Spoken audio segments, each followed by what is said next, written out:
Kasus lainnya pemirsa, polisi menangkap 2 tersangka tindak pidana pencucian uang hasil judi online dan modus yang dilakukan para tersangka dengan mendirikan perusahaan cangkang dan mereka terancam 20 tahun penjara.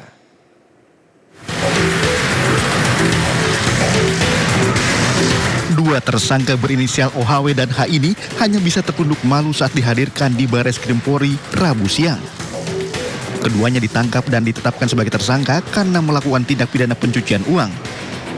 Dari hasil pengelolaan 12 situs judi online selama 6 tahun, polisi menyita 503 miliar rupiah dari aksi pencucian uang kedua tersangka. Kabareskrim Polri Komjen Wahyu Widada menjelaskan, penangkapan berawal dari adanya informasi transaksi perjudian online. Kemudian pihaknya bersama instansi lain melakukan penyelidikan dan petugas langsung menangkap kedua tersangka di Jakarta. Modus yang dilakukan kedua tersangka dengan mendirikan perusahaan cangkang. Modus ini relatif baru dilakukan. Pasalnya uang hasil judi online yang terkumpul langsung dilakukan transaksi digital. Dalam menjalankan aksinya, kedua tersangka memiliki peran masing-masing, yakni sebagai komisaris dan direktur di perusahaan cangkang. Sementara penyidik juga bekerja sama dengan Pusat Pelaporan dan Analisa Transaksi Keuangan untuk menelusuri aset lain milik tersangka dan memblokir 197 rekening dari 8 bank. Uang hasil judi online tersebut ditempatkan di berbagai rekening dan rekening nomini dan juga perusahaan cangkang dalam rangka menyamarkan atau yang kita sebut dengan layering yang telah dilakukan. Kemudian uang tersebut ditempatkan di rekening para tersangka dan digunakan untuk kepentingan pribadi mulai tahun 2019 hingga tahun 2025. Untuk mempertanggungjawabkan perbuatannya, kedua tersangka harus mendekam di sel tahanan Bareskrim Polri dan dijerat pasal berlapis tentang informasi transaksi elektronik dan tindak pidana pencucian uang dengan hukuman pidana penjara maksimal 20 tahun. Dari Jakarta Selatan, Den Helmi Sajangbati, iNews melaporkan. Pemirsa, seorang mama melakukan aksi penipuan modus jual minyak murah di Pandeglang, Banten. Akibat aksinya, korban menderita kerugian hingga 621 juta rupiah.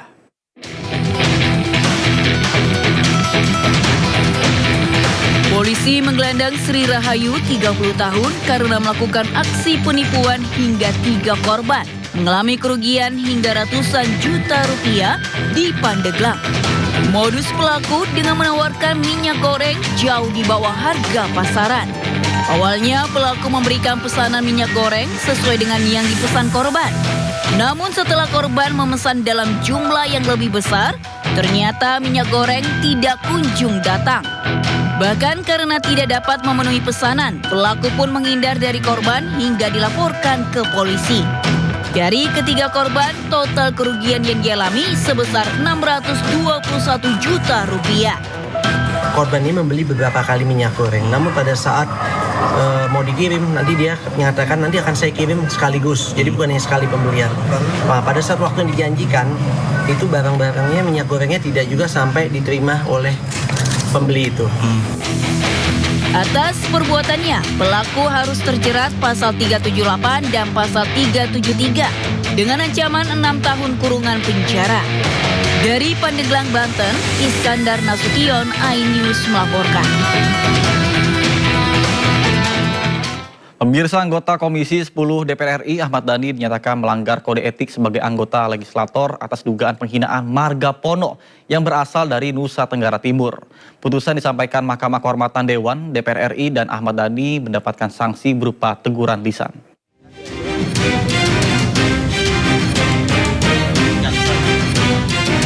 Mahkamah Kehormatan Dewan DPR RI memutus anggota Komisi 10 DPR RI fraksi Gerindra Ahmad Dhani melanggar kode etik pada sidang putusan yang digelar di Komplek Parlemen Rabu pagi. Hal ini buntut dari 2 laporan yang diajukan Komnas Perempuan dan musisi Ryan Pono mengenai pernyataan seksisnya saat rapat naturalisasi bersama Kemenpora dan dugaan penghinaan marga. Ahmad Dhani dijatuhkan sanksi ringan berupa teguran lisan dan diminta untuk memohon maaf kepada pelapor dengan maksimal 7 hari setelah putusan. Mahkamah Kehormatan Dewan dan mengadili sebagai berikut. Berdasarkan pertimbangan hukum dan etika Mahkamah Kehormatan Dewan memutuskan bahwa teradu yang terhormat Ahmad Dhani Prasetyo dengan nomor anggota A119 dari fraksi Partai Gerakan Indonesia Raya telah terbukti melanggar kode etik DPR RI dan diberikan sanksi ringan. Menanggapi kasus ini, Ahmad Dhani pun meminta maaf sekaligus memberikan pembelaan bahwa dirinya berbeda pandangan dengan Komnas Perempuan akan pernyataannya yang dinilai kontroversial. Sebelumnya, Ahmad Dhani dilaporkan atas pernyataannya yang dianggap seksis pada rapat Komisi 10 DPR bersama Kemenpora serta dugaan penghinaan Marga Pono. Dari Jakarta, tim liputan iNews melaporkan. Usai dijatuhkan sanksi oleh Mahkamah Kehormatan Dewan atau MKD, anggota Komisi 10 DPR RI Ahmad Dhani menyampaikan permintaan maaf kepada sejumlah pihak yang terkait dalam kasusnya tersebut. Saya sebagai anggota DPR RI dari fraksi Gerindra ingin mengucapkan permintaan maaf kepada semua pihak, khususnya yang melaporkan soal hal-hal yang sudah dilaporkan. Saya sebagai anggota DPR meminta maaf kepada pelapor dan juga meminta maaf atas segala macam slip of the tongue, ya. Tadi saya slip of the tongue, salah mengucapkan sehingga ada salah satu marga darah biru yang marah, tidak terima. Informasi lainnya, pemirsa, sindikat joki masuk perguruan tinggi Universitas Hasanuddin Makassar terbongkar, 6 pelaku ditangkap. Kasus ini pun melibatkan tim IT, Unhas hingga mahasiswi kedokteran peraih Olimpiade Sains Nasional.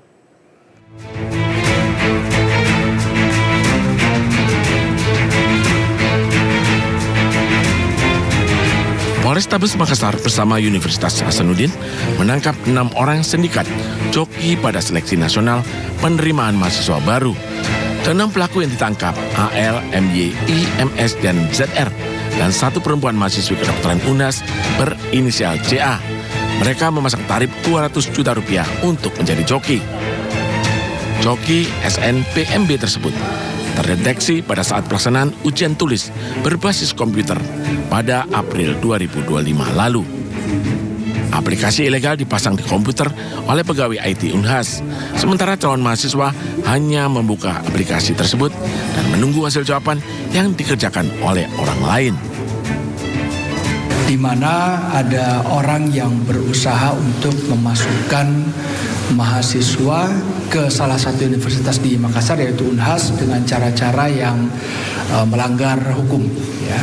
Jadi ini diawali dari kecurigaan Bapak Wakil Dekan terhadap adanya aktivitas hacker yang ada di Unhas ketika penerimaan mahasiswa berlangsung.